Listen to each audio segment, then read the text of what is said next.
So I'm going to kick it off by kick the conversation off by asking a few questions, give everyone a few minutes to collect their thoughts and questions yourselves, and then I'll open it up. Does that sound good? So how did you guys come to this project? How did you find each other, and how did you find this film? Well, we found each other about 5 years ago now. We both went to NYU, and actually a mutual professor of ours who's in the audience tonight, Jayan Anaya, introduced the two of us, and we've been working together ever since. I've shot a bunch of films for James, and this is the second film we worked on as a producer and director. You are also a director of photography, cinematographer. So this is a very visually stunning film. What measures did you take to achieve an aesthetic that you felt represented Frida and Gucci and just the overall? I think one of the things that's very important to Frida about her work is an appreciation for the history of the brand, and taking that into the future in a way that is both innovative but also speaks to where it's come from. So visually it was always a desire of mine to somehow represent that visually. We used a lot of different cameras and a lot of different mediums. And in the beginning of the film, there's a lot of film, and then the film itself moves more into digital as the film extends. But we had a lot of fun kind of playing with what was old and what was new. In fact, when I first showed some of this material to some of the people at Gucci, their archivist actually sent me an email and said, "Where did you get that archival footage? I haven't seen it." And I said, "No, we actually shot that 2 months ago on Super 8." And obviously so much work goes into a collection, into runways. How did you choose what made the final cut and what you were editing and the story that you were constructing? It wasn't easy. I was lucky enough to have an amazing editor, Filippo Cons, who's here tonight, and 2 incredible associate editors. There's a lot of footage we shot for over 18 months, and there are a lot of choices that had to be made. But ultimately, as the events in Frida's life kind of unfolded over the period of shooting the film, it was always meant to be a portrait of her and her creative process, but it became sort of a personal evolution as well, and so as those things started to happen, it shaped the decision we were making as we were making them. And you two seem like very fashionable individuals. Did this change the way that you saw fashion after going through this process? Did it confirm what you already knew? I mean, I worked with Gucci, so I was kind of in that world. For me, it was essential to have Christina, someone I work with so closely, be able to really take the reins and look at it, because I'm in some ways still like I'm like the chicken, and the chicken can't make the film about himself. So like I'm sort of in that world. So I kind of know this world. So I think it's more a question for Christina.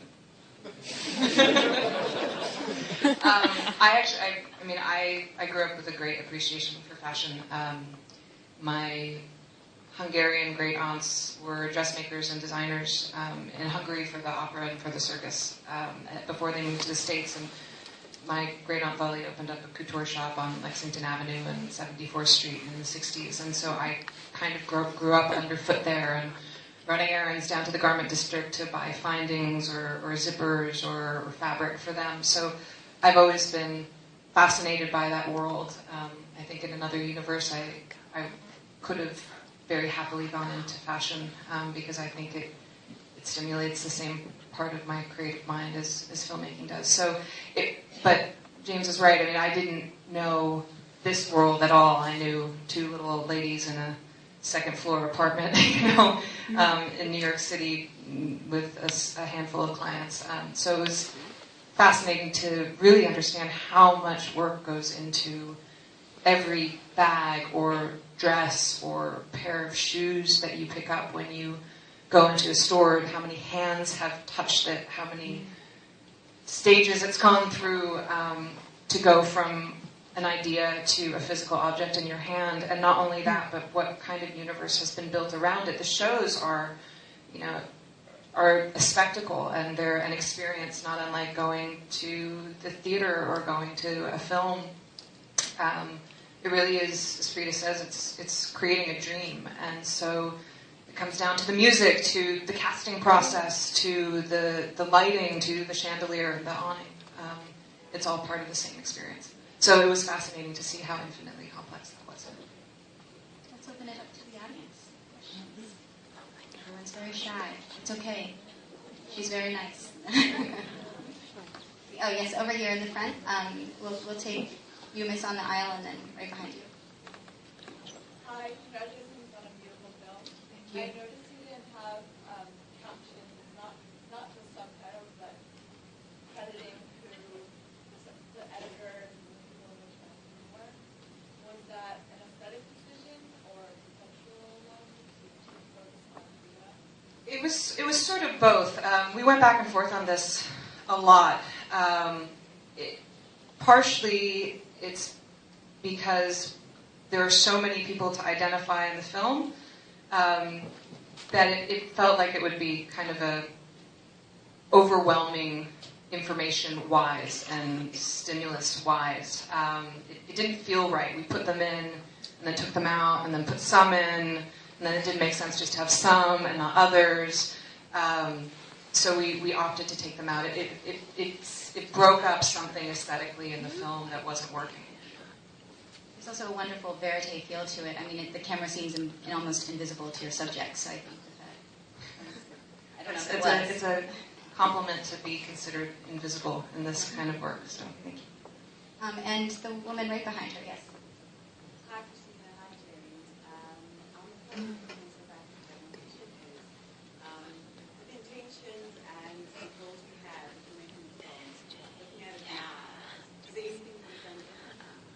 The question was there anything they would have done differently, looking at it now?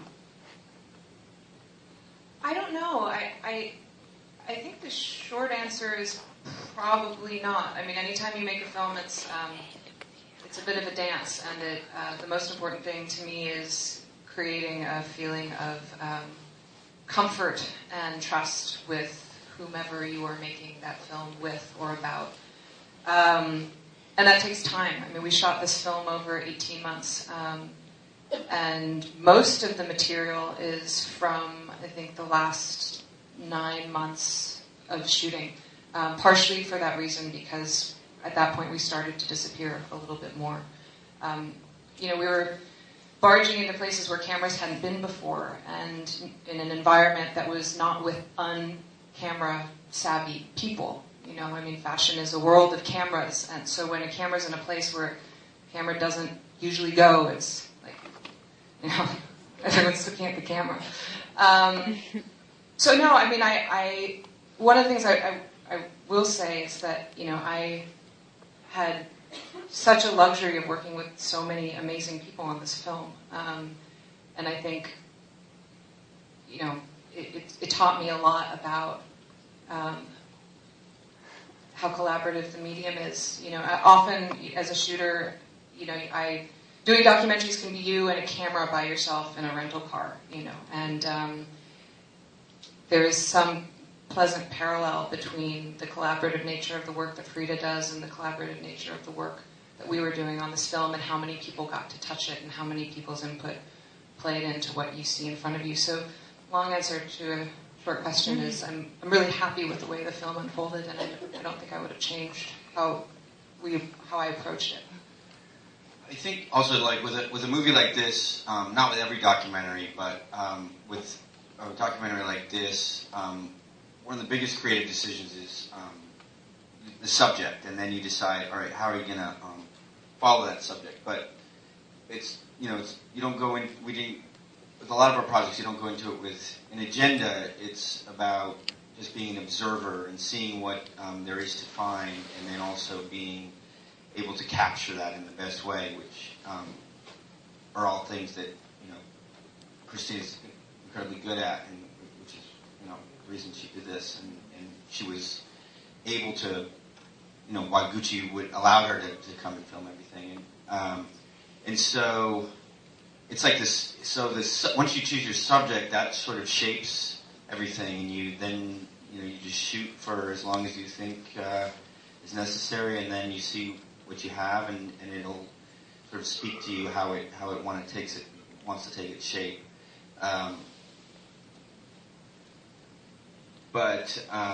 So in that way, it's sort of different than a scripted film or a feature film where, like, the material you have to work with, and now how are you going to go capture that? Here, it's like a big question mark, and it's in some ways an experiment or an exploration. Right here in the front. So I was just wondering about your experience in China. So obviously this is another interesting part of the world, and just a little bit talk about Frida's connection, and also how did you get permission to film in China? The question was, how did they get permission to film in China, and could they speak a little more about being in Shanghai and China? It was an amazing experience to be there. Part of what was most interesting about it to me is that actually when you go to the shows in Milan, I actually expected it to be a lot more chaotic than it is. I mean, the Frida and her team and everyone working at Gucci is such a well-oiled machine, and they do it so many times a year, and there's a rhythm to it, and it's actually very organized. So you take that well-oiled machine and you put it in a completely different place where you don't have that infrastructure and that familiarity, and it's different. There's and I think some of that comes out in film. In terms of being allowed to shoot things, if you ask for permission, you are courting denial. So we just sort of showed up and didn't, I guess there are proper avenues to like bring equipment into different places, and part of it is we were traveling with not enormous cameras, and thank God for technology now. Everything is getting smaller and smaller, so it fits into a rollerboard, and you can just put it above you on the plane and hope nobody asks any questions, which is kind of what we did, and it worked out. So I don't know if I'd suggest that to other aspiring filmmakers going to do a documentary in China. But I also think because of the nature of the show, we were going there for a sort of a media event for this show that was being put on there. So I think walking around with cameras was not as didn't seem as out of place as it would have had that not been the purpose of the visit. Yes, sir, in the middle back.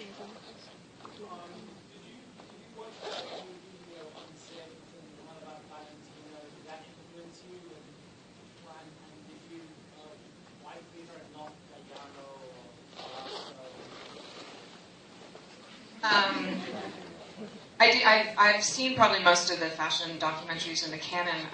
Actually, before I started making this film, I love Unzipped. It's one of my favorite documentaries ever, period, not just about fashion. So I'm sure on some level that film, and especially its use of textures, really influenced me. Why on Frida? It was, James and his relationship with the house and his relationship with Frida that was the seed from which the entire film grew. So,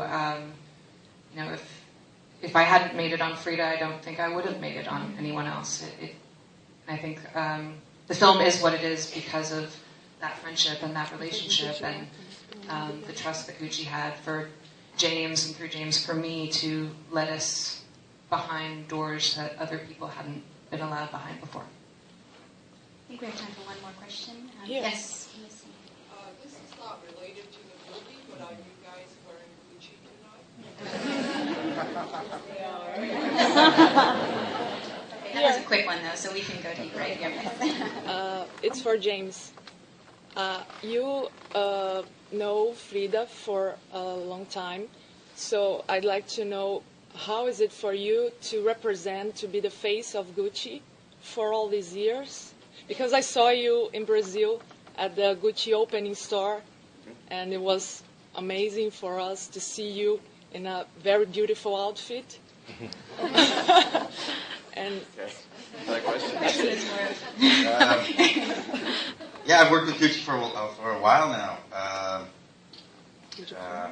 4 or 5 years, I think.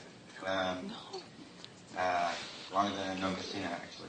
And it's been a great relationship. I think for me, this project encapsulates my relationship with them because the relationship started because they asked me to be a model for them, and very soon after that, they became incredibly supportive of a lot of my other projects, films, art projects. And so now that we've made this film together, it's sort of brought both sides of our relationship together. So it's been great. I've had nothing but incredible experiences with them, and they've enabled me to do a lot of things that I wouldn't have been able to do without them.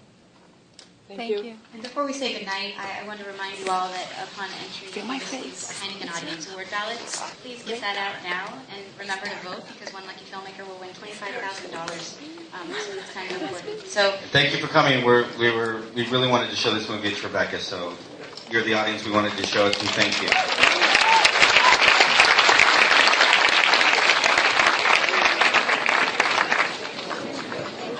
Now I'll see you.